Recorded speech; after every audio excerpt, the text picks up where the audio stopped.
T20 கிரிக்கெட்ல மெடின் over பாக்கிறதே ரொம்ப ரேரா இருக்கும்போது இங்க ஒருத்தர் சூப்பர் ஓவரே மெடின் பண்ணிருக்காரு. அவர் யாருன்னா வேற யாரு? நான் தான். ஜூலை 17, 2014 CPL-ஓட 5வது மேட்ச் கயானா அமேசான் வாரியர்ஸ்க்கும் ட்ரைபேகோ நைட் ரைடர்ஸ்க்கும் நடந்த மேட்ச் அது. ஃபர்ஸ்ட் பேட்டிங் பண்ண நைட் ரைடர்ஸ் வெறும் 118 ரன்ஸ் தான் அடிச்சாங்க.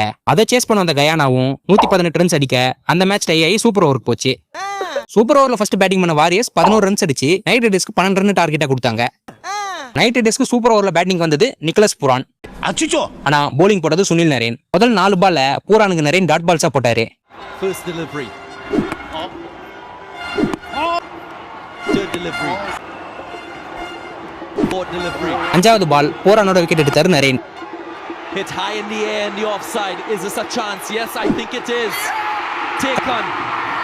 கடைசி பாலும் டாட் பால் தான். அந்த மேட்சை வாரியர்ஸ் வின் பண்ணதோட கிரிக்கெட் ஹிஸ்டரியிலேயே சூப்பர் ஓவர் மெயின்டைன் பண்ண போலர் பெருமை அடைஞ்சார் நரேன். கேப்டன் எதுக்காக நரேனை நம்பி அவர் கையில பால் கொடுத்தாரோ அதை செஞ்சு காமிச்சார் சுனில் நரேன். அதில் நான் சக்கரவர்த்தியடா.